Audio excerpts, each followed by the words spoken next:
Deepti ji, I can't hear you. Yeah, we can't hear you. I was whispering namaste. Oh, Now you can, no? It's clear? Hari Om. Hari Om, Hari Om.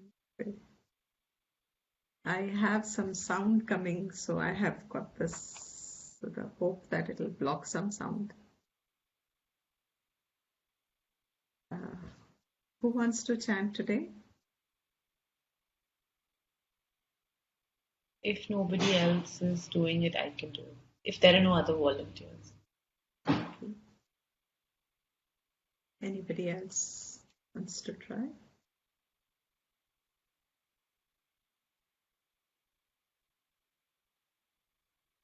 Then you do. Today we will also be chanting the Shanti part later.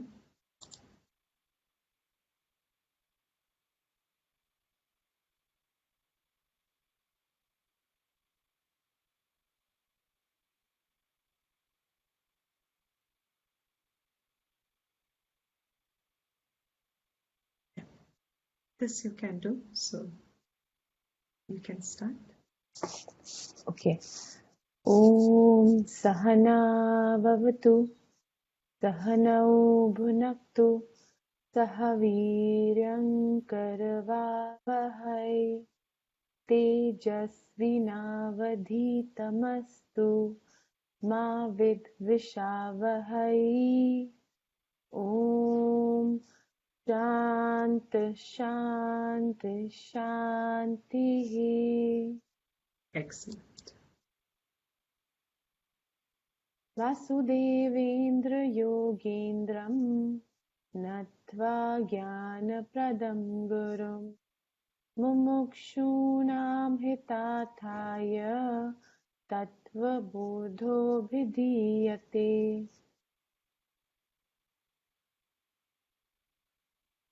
नित्यं शुद्धं निराभासं निराकारं निरञ्जनम् नित्यबोधं चिदानन्दं गुरुं ब्रह्मा नमाम्यहम्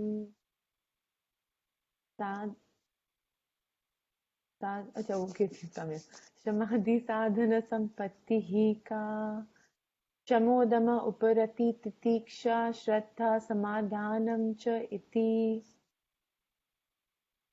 शमः कः मनोनिग्रहः दमः कः चक्षुरादिबाह्ये इन्द्रियनिग्रहः उपरमः कः स्वधर्मानुष्ठानमेव प्रतीक्षा का शीतोष्ण सुख दुख आदि सहिष्णुत्वम् श्रद्धा कीदृशी गुरु वेदांत वाक्यादिषु विश्वासः समाधानं किं चित्तैकाग्रता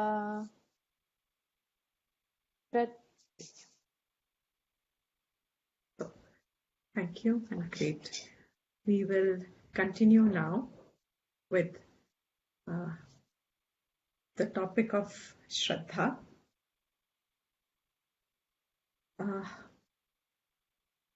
We said last time that the translation needs to be understood correctly. Shraddha is generally translated as faith, belief, or trust.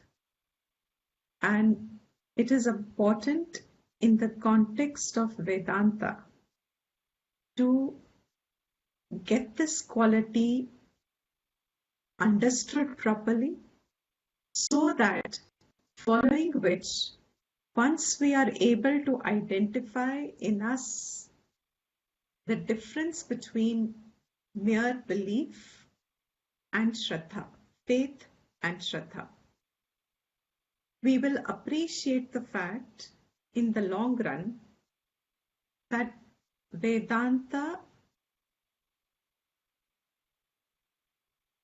is possible in a person's life, the knowledge of Vedanta, for it to become a perception, a reality, Sraddha is the important quality and not faith. To understand this, I want us to go back to one of the first classes where we said Ved itself has 4 sections: Samhita, Brahmana, Aranyaka, Upanishad. The Samhita, Brahmana, Aranyaka are generally called Karamkand, and Vedanta is the Upanishad. This is called the Jnanakand. Aranyaka itself also is called the Upasana Kand. Sections there are in it. What is to be understood here is we bracket Karma Kand and Upasana Kand in one category. They are together. And Jnana Kand is another category. Because in Upasana ultimately is also a form of karma. This is mental karma, manasa karma, and karma is physical karma. Now, what is Sraddha? In Sraddha, the definition actually is, if you see just this definition, it's not really defining the quality. All it says is you should have Vishwas, faith, trust, in the sentences of Vedanta and the Guru that he takes to make the subject understood. श्रद्धा किसे कहते हैं? उस विश्वास को जो वेदांत के वाक्य में है और वो वाक्य जो गुरु यूज कर रहा है to explain Vedanta, for which we said first an important thing is that we have to see the entire Veda as one Praman. Praman word fundamentally means a valid means of knowledge. A means of knowledge जिसको आप verifiable समझते हो, like our eyes, ears, etc. These are sensory praman. These are also called laukika praman. Ved entirely is alaukika praman. It is a shabda praman. Shabda praman means its validity is entirely resting only on one mode, and that mode is of communication, which is word, vakya, shastra vakya. Those are the only statements, the statements that are said in the shastra, Veda Shastra. Those is what is called a praman, a laukika praman, shabda praman. In shabda praman means I must have the capacity, or I must be able to accept those statements. So big part of Shraddha is acceptance of the statement. Statement acceptance or acceptance in itself is possible even in belief, in faith. But the difference being that once I accept, if I just simply make myself abide in it, whether I understand it or not, whether I value it or not, whether I am convinced about it or not. But just because it is said, so I make myself follow it.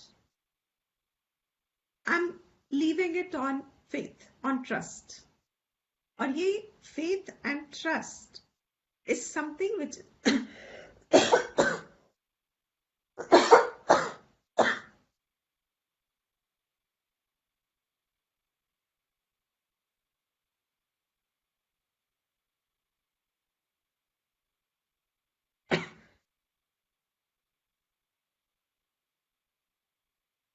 this faith and trust is actually something very swabhavik to us.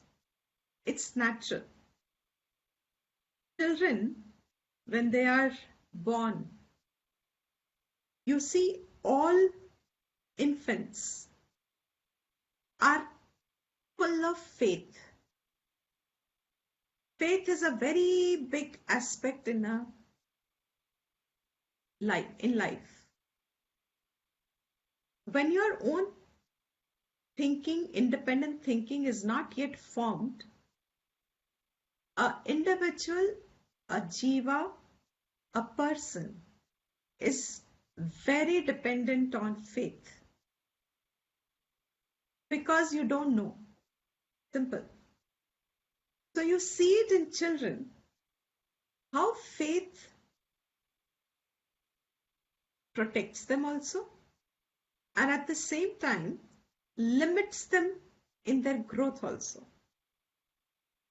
It protects to quite an extent, because if they don't have faith, then it's not easy. There is no survival. It's opposite of not having faith would be complete cynicism, complete lack of faith, distrust. Opposite of trust is distrust. So wherever there is no faith, there will be no trust. So faith is an essential ingredient, no doubt about it. And it helps in a lot of places. It is swabhavik. It is natural to us. We in fact first always start with faith. That is why we say, if humanity had a better goal in life, I'm talking of entire humanity as a race, if they had a higher goal in life for humankind, for life in general, there would hardly be any criminals. Virtually none. Because every person born is born with a certain sense of faith in him.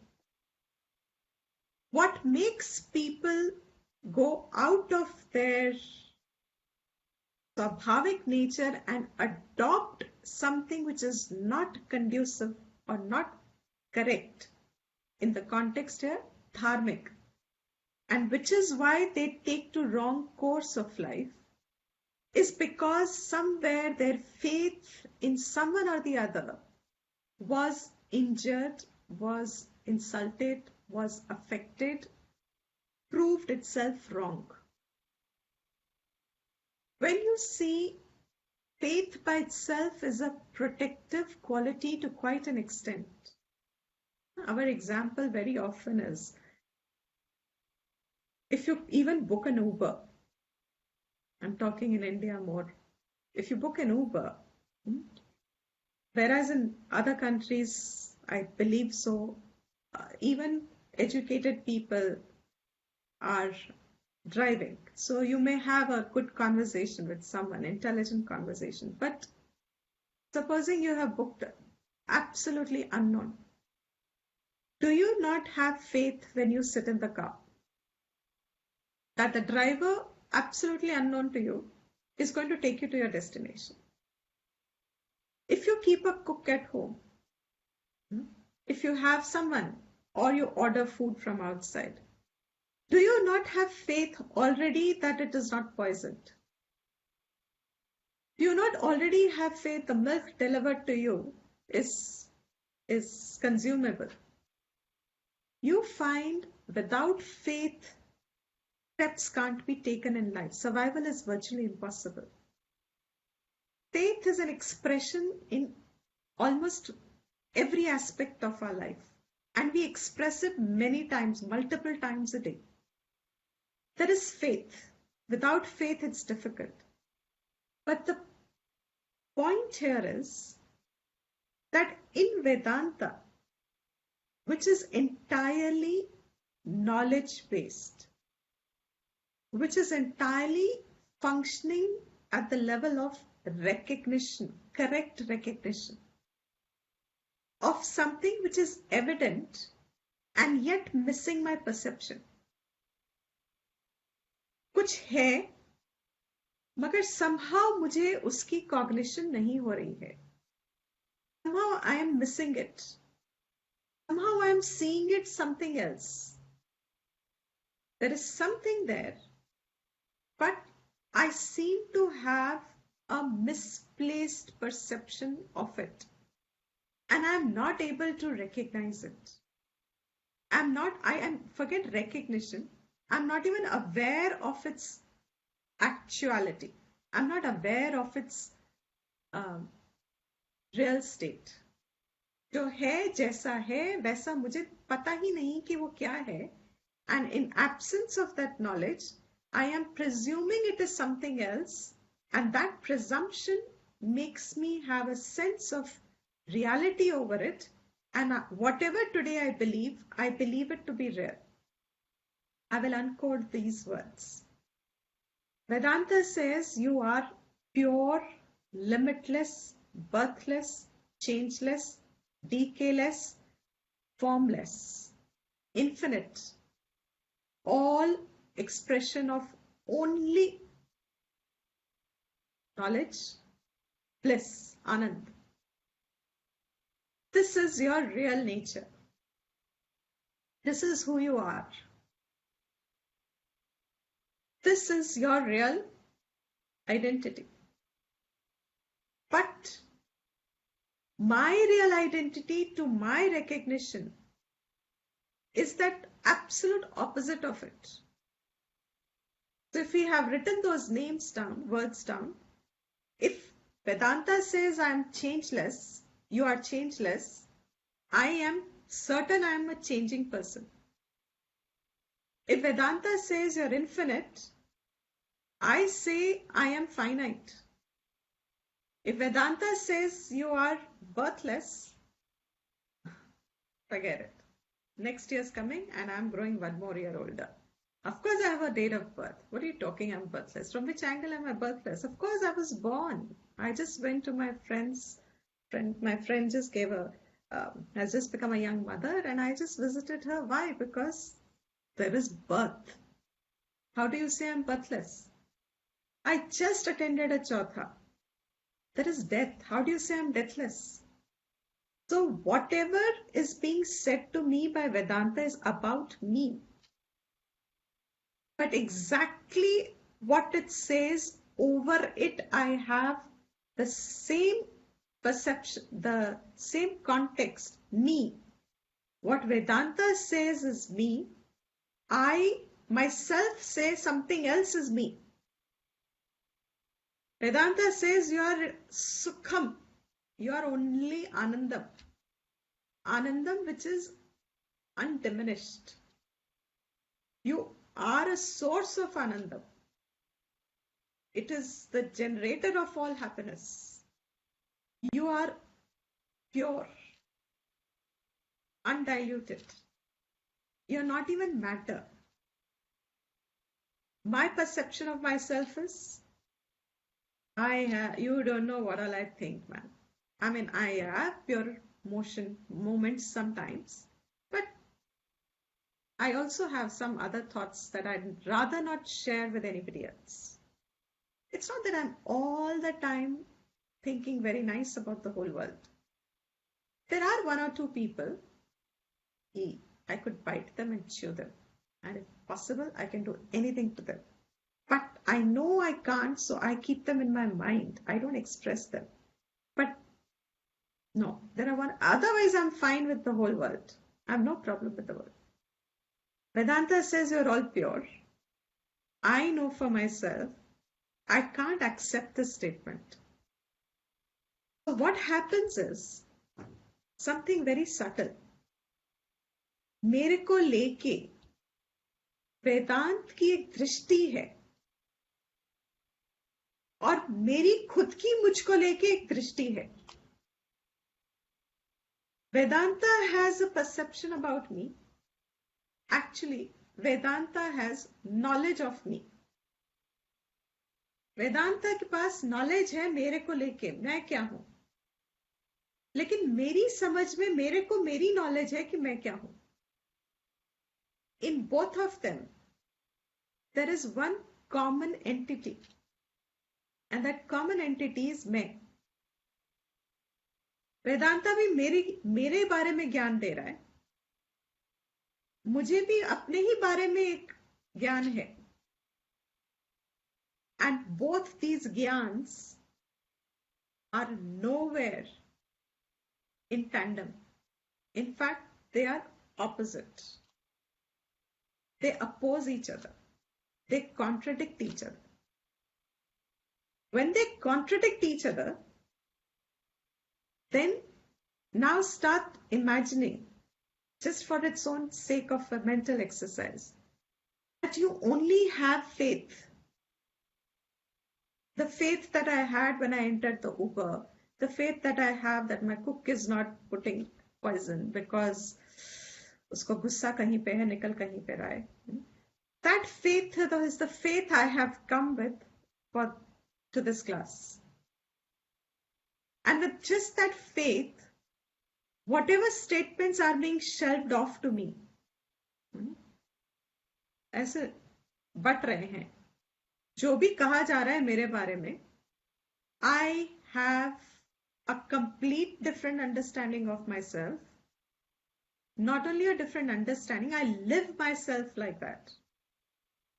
I call myself person with attributes. I call myself a person with likes and dislikes and ego and opinions and wants and hopes and fears and pata nahi kya. When you come to real Vedanta, थोड़ा आराम से आगे निकलते हैं जब हम, तो हमें थोड़ा सा तो हैरानी होता है शुरू में कि इतना खाली बोलता है वेदांता हमको और हम इतना भरा हुआ है अंदर से. Everything about me is about me and only about me as I see myself, and I have difficulty. In fact, my complaint with the world half the time is nobody understands me. Haven't yet met a person in life who hasn't said this, that somehow is miserable or is unhappy or sad sometimes because they just feel that however good I am with people, however reaching out I am to people, whatever I may do for someone, मुझे तो कोई समझता ही नहीं है. Somehow I am not understood. Vedanta says, forget others understanding you. You yourself don't understand yourself. So whatever I see of myself, if everything that Vedanta tells me, and I only on faith accept it, what will happen? Vedanta says, you are not this body. Okay? You're not the body. What is the outcome of it if you have faith? Kya hoga? I will accept the statement because acceptance is a part of it. I accept it because I have faith.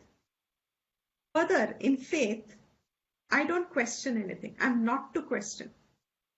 Only then my acceptance is said to be complete. This is a very big flaw, a very big error, a very big obstacle in Vedanta. Most of the people think, जो कहा गया है, accept it and follow it blindly would make you qualified. That is how we have this whole lot of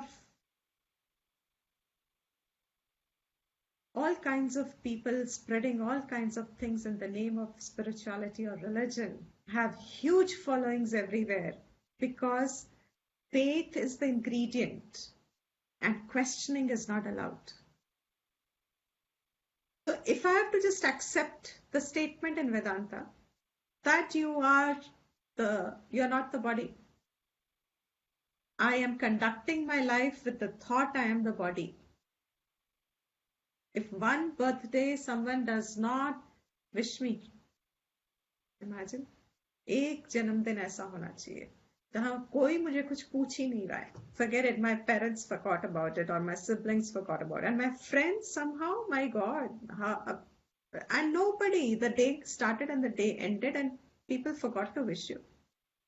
What would happen? Vedanta class में सुन के कान पक गए, दिमाग, my favorite thing is grey cells have become grayer. But what happened? I'm not the body. Vedanta में बहुत सुना, I'm not the body. But one birthday also, if somebody forgot to wish me, what happened to me?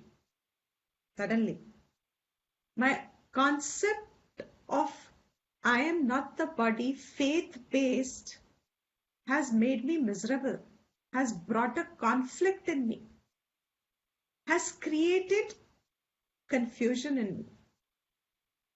It is actually a seat of confusion. I'm accepting it, but I don't understand it.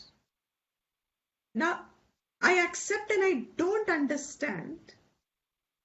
This kind of faith may work in things that cannot be understood. I can't understand someone else's intentions. So if I sit in an Uber, I can't understand another person's intentions. I will either have faith or I will be cynical. I'll be questioning it. I will always be distrustful, and I can do either of the two.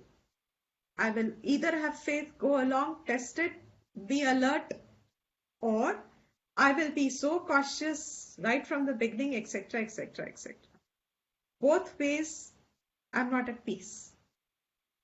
Other area where I actually see that faith can work a lot is here in the realm of karma, especially in karma that Ved talks of, Karam Kand, rituals, karmas that were supposed to be my duties.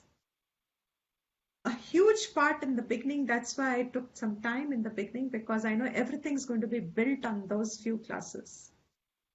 A huge part of my existence is karma based today. In ignorance, later on when you see, we are entirely karma oriented. Vedas gave us an option. या आप अपनी मर्जी से स्वाभाविक कर्म करते रहो जैसे दुनिया में करते हो, और start seeing greater sense in life, incorporate some other karmas, alaukika karmas, till you grow more, till you become a more mature person. Keep some alaukika karmas as a standby, as a adhar. Over here, remember the topics I said, what karma deals with, Vedanta deals with, and what Karma Kand deals with. What Karma Kand dealt with was, supposing one of those was Lokantara Prapti. What were those few? Does anybody remember? Lokantara Prapti, Moksha, Avatara, and Karma. Karma has phala. You can revisit your notes or check them out again. Now those are the topics that you see are actually all faith-based. आप ये कर्म करोगे और ये फल मिलेगा. You want a son? Do putra kameshti karma. You want rains? There is another karma for it. Dasharath did karma to get sons. He had a whole Vaidika karma. And the result was, you do this karma, you get this result. You do this karma and you go to heaven. You do this karma and you will gain prosperity. Lakshmi आएगी घर में. You do so many mantras, chanting, parayanam. अगर कुछ चाहिए तो इतना इतना इतना इतना करो. Society is replete, was till modernness took us over. Society was Society was filled with these kind of karmas. Hi. Society was filled with that kind of karmas. ये करोगे वो होगा, ये करोगे वो होगा, ये नहीं, ऐसा नहीं करना, बिल्कुल भी नहीं करना, अगर ऐसा करोगे तो ये हो जाएगा, है ना? So you see, all of that was entirely faith-based, which means if I accept it, I follow it. But there is no way I can prove that it will work like this or like this. I can't prove it. If I have faith, I follow it. But I can't prove it. कि मैं ये कर्म करूंगी, or how did it happen? I cannot explain it. It is entirely faith-based. So the whole of this first part of Ved, Karma Kand, Upasana Kand, is faith-based. You cannot see how whatever the statements are said in the Vedas, you will not be able to verify them, except when the result comes. But how did it happen? That process you cannot verify. And for which we always say, karma has the adrishta phalam. Drishta phalam, adrishta phalam. Every action has a seen result and an unseen result, etc. When we come to the topic of karma, I'll take it in greater detail. But for the time being, what the focus is on is to understand the realm of faith and to understand its limitation if one needs to move to grasp the knowledge of Vedanta. Faith is not discarded. That's why that diagram, in Sraddha, faith is inclusive. So a certain amount of acceptance, a certain amount of belief in the beginning is necessary. In fact, it's unavoidable. Because whatever Vedanta says about me is absolutely unknown, unheard before. That I am birthless and deathless. When Krishna tells Arjuna on the battlefield कि ना तो तू किसी को मारता है, ना तो तू निमित्त बनता है, in the sense of neither do you get killed by someone, means nobody else is becoming a means for it, nor are you actually killing. It's a huge statement. If understood wrongly, it almost becomes a license. But he's talking of Atma, your nature, who you essentially are. वो ना मरती है ना मारती है, मगर शरीर मरता है. And जो इसमें शरीर को कह के मैं आज, how we understand ourselves, we take it कि हमने मारा, because my identification is with the body. So faith-based statements, entirely karma-based statements, they actually are acceptable up to a point. And that point is, now be careful, the point is the realm of Dvait, the realm of duality. And in this realm of duality, faith has a place. But faith in the realm of non-duality,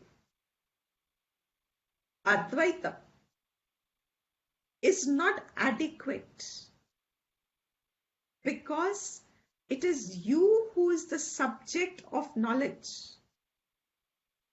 You who is the object of knowledge.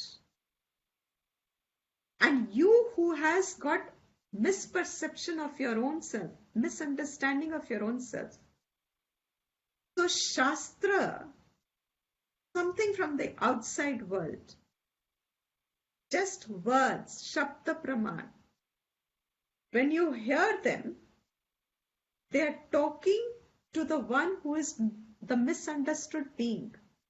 Me, the name and the form, मेरा ये नाम है, मेरी ये उम्र है, मेरा ये जेंडर है, मेरा ये रिलीजन है, मेरा ये एजुकेशन है, मेरी ये इच्छाएं हैं, मेरी ये Shastra is talking to that one. So Vedanta is entirely a self-corrective process. But it will not work on faith. Till you understand the Praman, which means I must go on inquiring it. When I go on inquiring what is being said to me, but with faith, it becomes Sraddha. So in Sraddha, I am ready to accept the statements pending discovery of the truth of it. And when I start examining or appreciating or evaluating or examining what they are saying about me, my faith has to sustain till the very last topic. More I'll express myself later maybe, but just retrace a little step backwards. Faith is to do with duality. And from that came all the dualistic schools. Whichever school of thought bases on dualism will have faith as the ingredient. So you find here that even in Ved, the first part, Karm Kand part, is actually a dualistic part. Faith-based. There are almost all religions of the world are faith-based. We celebrated Christmas yesterday. We celebrate Janmashtami. We celebrate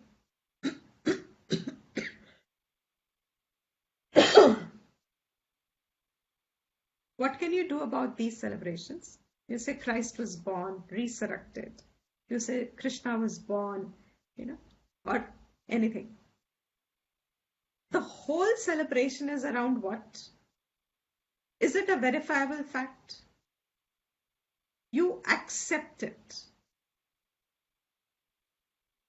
I'm going to try and make you see the difference. I just hope it comes out correct. While we celebrated the birth of Mahatmas, the birth of whatever the faith has told us is, we celebrate it. Where Veda makes the differences, that those faith-based statements, it converted into karma. Like, if it is Janmashtami and I just celebrate it as the idea that Krishna is born, or it's Christmas and I celebrate it as only Christ is born, and I celebrate it. I have my, what cake was that? Rum cake? Plum cake? Rum cake? Something. I had that, and then, I enjoyed it. And I offered my gratitude. There's a whole philosophy of expression of it. I can only express gratitude and thankfulness. Thanksgiving Day. I have thankfulness to God who blesses me, to that God who was born on such a day, and he blesses me, and my salvation is based on his grace. Now, whether you take that as Christ or you take it as Krishna, if the thinking is the same, Krishna is the God, and this God was born on Janmashtami, Ashtami of this, and uh, entirely on his grace is my gati dependent, etc. But the difference that Ved is making is very, very subtle. Along with the celebration and happiness, you are doing some puja. Normally, it was meant to be that. So you do some parayanam, you do some puja, you do some japa, you do something. Some alaukika karma gets added along with the kheer that Krishna enjoys and whatever else. All the Chappan Bhog or Annakuta Bhog. I don't know how many of you are aware of Annakut. It's one of the most beautiful festival, call it. It is very beautiful that after Diwali it comes, and in front of Krishna is spread. It's a carpet of food of different dishes. It can be 1008 dishes, depends on how the devotees feel. But even at a home, people will make 10 dishes, 11 dishes, one family. So usually a community gets together and they have a carpet, 1008 dishes, chota, offered to Bhagwan. It's just offered. It's just a part of, celebration, say. But when it is converted into karma, means I am doing something from my side, which means other than just saying thank you, I'm invoking grace, or I am, there are these mantras, that's why you're chanting them or you're doing something.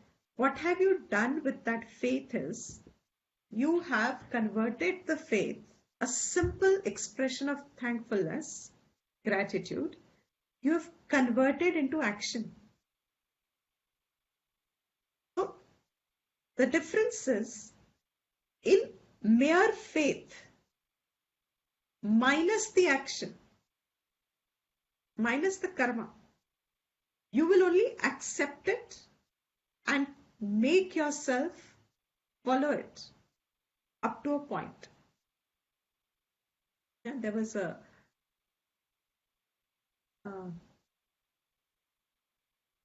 doesn't matter. So you can only follow it till you have the willpower, or till your faith does not get, what is the right word? Broken.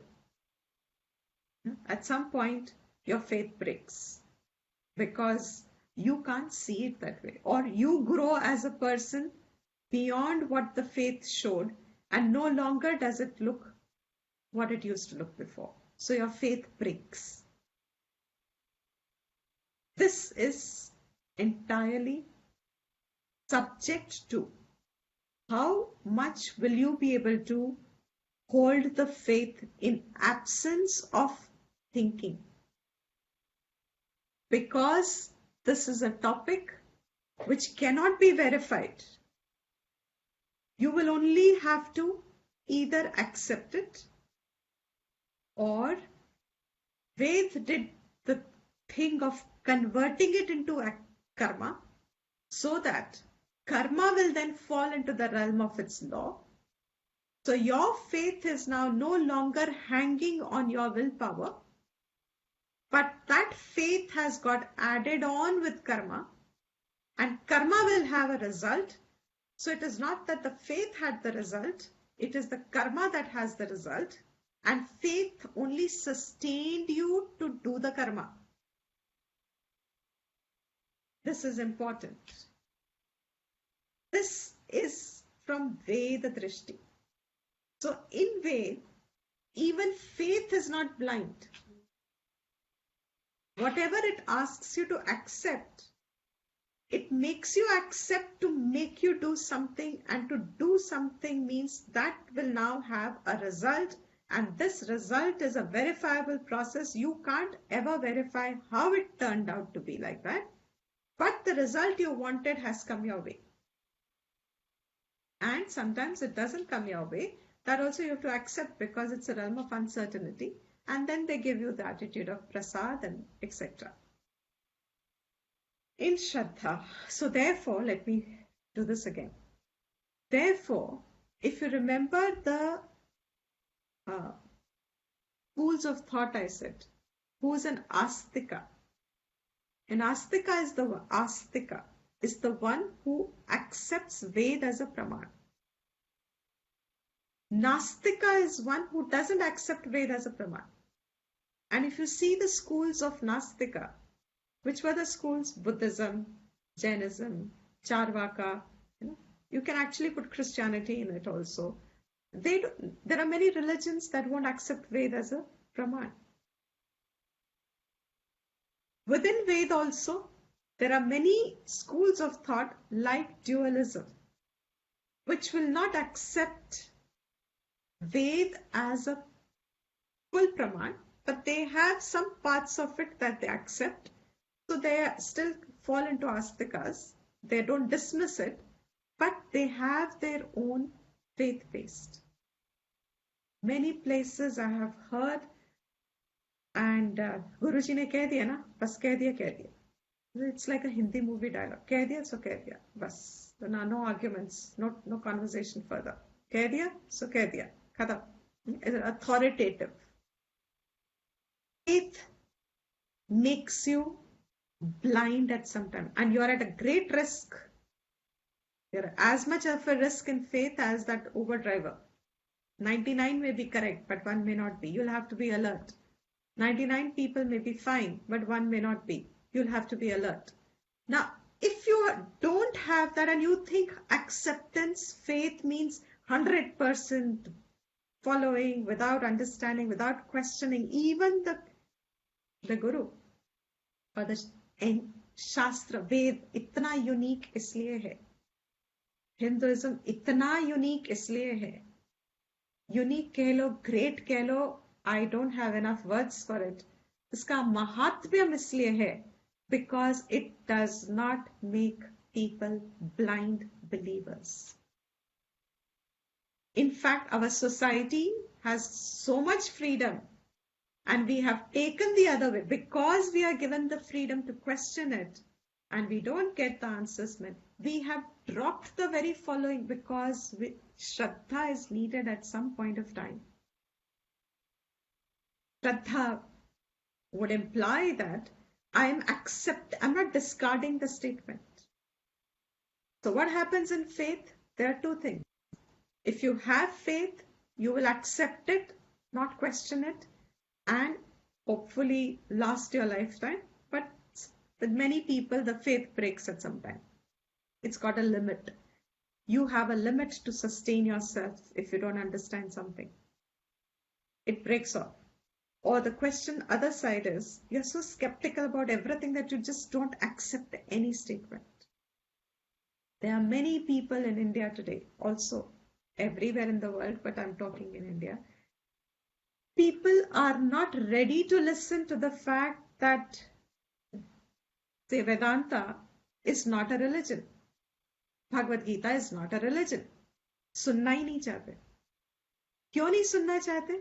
Because the fact is that initially you will have to accept a lot of things that they say, but ingrained in the procedure of learning is that they make you question those very things and then give the answer, and you verify it for yourself whether it's acceptable to you or not. And having verified, you realize it's impossible not to see the truth. What seemed an impossibility before, with Shraddha, when it has been walked along and you also kept on understanding, you realize that it was impossible how you did not see it before like that. How did you miss the truth? How were you not, what was it that was covering your understanding that you saw it so different before? And only if there was Shraddha could it have been sustained. So we said, Gita says, Shraddhavan labhate jnanam. Only the person who has Shraddha means now you understand. If Vedanta said you're not the body, you're Atman, you're Brahman. If Vedanta says you're not born, you don't die, you're birthless and deathless, you will survive your death of the body, and that body is bound to die. And that all your Upanishads make very path-breaking statements in one's thinking. Even Gita is a little diluted. Upanishad makes entire change in the perception. And when it says that there is no one you love outside of you, everyone that you love or anything that you love outside is only for your own sake, and that your own sake is Atman. It is your love for Atman that makes you look as if you have relations in the world, you are very fond of people and you will die for them, but it is all self-love. A statement like that, and many statements like that. Now, when I have Shraddha, initially I can't understand. I don't know what they're talking. I don't know what they mean. I still see myself as born and gone. I still feel anxious. I still feel fearful. I have attachments. I have desires. I want things in life. I want security in life. I want relations in life. I am possessive. I am angry. I am all of this and a lot more beyond recognition. And Vedanta is saying absolutely ulta. So for me to cover that ground in my thinking, Sraddha, one who has, will gain the knowledge that you are Brahman. Tattvam asi is the only Vedanta statement, is only Vedanta. Baki sab explanation, explanation, explanation. To understand that, one statement. If there is only Vedanta, then that's one statement, Tattvam asi. And what is the praman of it? That whoever's understood what is a Guru Vedanta Vakya? Vedanta, Guru Vedanta Vakya is Tattvamasi. The one who has the Adhikaratvam and the learning, you will see later everything, who has gone, understood all this, जब उसको समझ में आ जाती है ये बात, he turns up and says, aham brahmasmi. So Tattvamasi is the Guru Vedanta Vakya. Till it is understood and the student now says, got it, got the learning, got the message, got the teaching, got the knowledge. And once he gets the knowledge, the person turns up and says, aham, I, Brahma asmi, I am Brahman. I am not this body. I am not this limited being. I'm not the name, I'm not the form, I'm not the gender, I'm not the color, I'm not the fat, I'm not the height, I am not neti, neti, neti. I'm not a mother, I'm not a sister, I'm not a brother, I'm not a father, I'm not a friend, I'm not a guru, I'm not a shishya. Everything is in the realm of duality. Aham Brahmasmi. But that from where it starts is, I am the form, I am this born, I am this name, I am this gender, I am this age, etc., etc. All this, till the time I understand, there is only one thing that sustains the person. The perseverance that is needed till I am able to come to the acceptance of the statement, I am Brahman, is Shraddha. So you see, Shraddha makes the journey lasting. The unfoldment of the subtle statements, self-corrective they are. That when I think myself as limited, Vedanta tells me you are not, I have to correct my thinking. I can correct it today, I may correct it after 10 janmas. But it will not be that I will gain knowledge, that I am limitless till I have corrected it. That is why knowledge is always equated with light. When you light a lamp, जब तक light नहीं किया, अंधकार is eternal. Darkness will not go away. In a dark dungeon room, it will remain dark dungeon till you light the light, till you light it, till you light the lamp. When the lamp is lit, instantly the darkness goes. This is the meaning of why, till the knowledge is settled in me, till I am beginning to own up the knowledge, I will continue to exhibit myself as the person I was. It can take one day, it can take 100 years, it can take it doesn't matter the time. But I cannot not be anybody else that I am today thinking myself to be. I can keep changing my personality, but I will still be someone or the other with an idea that I'm limited. I cannot own up that I'm limitless. I cannot own up that I'm Brahman.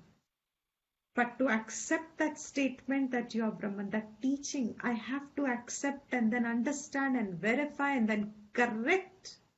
And all that is Shraddha based, which will not come if it is pure faith based. Because faith based, I can go on doing japa, I'm Brahman, I'm Brahman, I'm Brahman. It will only become a karma. It will give you some, but it will not unfold who you are. The words will not show the meaning. When I tell someone, get me a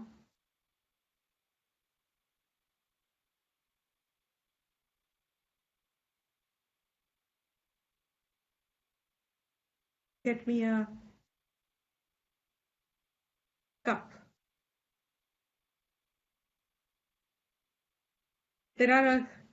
There are many cups there. Get me a cup. You will look back. Now, supposing it is the Guru who says, get me a cup. There are many cups there. Any thinking person will say, should the Guru not have said, Bhaiya, kaun sa cup chahiye aapko? There is a red cup, there is a blue cup, there is a white cup, there is a black cup, there is a small cup, there is a big cup, there are many kinds of cups. There's a cup and a saucer. You want a full cup or an empty cup or a half-filled cup. There are so many things that can come up. Should you not be more articulate so that I have less confusion? You could just have said, get me the white cup. Half-filled. With what? With water. No, tea. Get me the half-filled cup with half-filled with tea, the white cup. If it is just faith-based, what will happen? You won't question. उसने कह दिया, हो गया, बस अब यही करना है. But when you start to ask the question of wanting to know, that wanting to know is the base, not question for the sake of question. Because I want to know, I want to understand. Therefore, then the onus is on explanation. Then comes the learning. Then comes gradually a self-correction happens. And that is why he says, Labhate Jnanam. The one who will have Shraddha will gain Jnanam. Mere faith will not bring Jnanam, will give you good karma. And I think with this I will just maybe end today. We'll continue this topic a little more tomorrow. There is a beautiful story which conveys this to complete the topic and the verse a little more. But to end this today, we'll do the Shanti Mantra. So, Aditi, you can chant after me. Om Sarvesham Swastir Bhavatu ॐ सर्वेषां स्वस्तिर्भवतु सर्वेषां शान्तिर्भवतु सर्वेषां शान्तिर्भवतु सर्वेषां पूर्णं भवतु सर्वेषां पूर्णं भवतु सर्वेषां मङ्गलं भवतु सर्वेषां मङ्गलं भवतु सर्वे भवन्तु सुखिनः सर्वे भवन्तु सुखिनः सर्वे सन्तु निरामयाः सर्वे सन्तु निरामयाः निरामयाः निरामयाः सर्वे भद्राणि पश्यन्तु सर्वे भद्राणि पश्यन्तु मा कश्चित् दुःखभाग् भवेत् मा कश्चित् दुःखभाग् भवेत्. One more, we'll introduce one today. We'll see the meanings as we keep going, but let's just learn them. Om Swastik Prajabhyah Paripalayantam Om Swasti Prajabhyah. Sorry, could you do it again? Prajabhyah Prajabhyah Paripalayantam Paripalayantam Nyayena Margena Mahim Mahishaha Nyayena Margena Mahim Mahishaha Mahishaha Gobrahmanebhyah Gobrahmanebhyah Shubhamastu Nityam Shubhamastu Nityam Lokas Samastaha Loka Samastaha Sukhino Bhavantu Sukhino Bhavantu Kale Varshatu Parjanyaha Kale Varshatu Parjanyaha Prithvi Sasya Shalini Prithvi Sasya Shalini Deshoyam Kshobarahitaha Deshoyam Shobharahitaha Shobharahitaha Brahmanas Santu Nirbhayaha Brahmanas Santu Nirbhayaha Brahmanas Santu Nirbhayaha Brahmanas Sorry. No, Can you do that let me again? break this. There is a Yeah. sandhi here. The half sa I'll break into sandhi visarga. Brahmanaha santu nirbhayaha. Brahmanas Santu Nirbhayaha Brahmanaha Brahmanaha santu nirbhayaha. Santu Nirbhayaha So that visarga becomes sakar. So Brahmanas santu nirbhayaha. Brahmana Santu Nirbhayaha. So the meaning we'll see. Basically, it means may there be happiness for all people. May the rulers rule the earth by righteous means. Always may there be welfare for animals like cow and men of wisdom. May all beings be happy. And the second part was, may the clouds rain at proper time. May the earth be full of healthy grains. May this country be free from famine. May the men of wisdom be fearless. It is a very beautiful Shanti Patha, and more in the context of a society that this is said, because this is a need for every society at all the times, that our rulers rightfully rule it, and people have the awakening of societal living proper. So may we have prosperity for everyone, and may nobody be unhappy Nobody be starving. Let the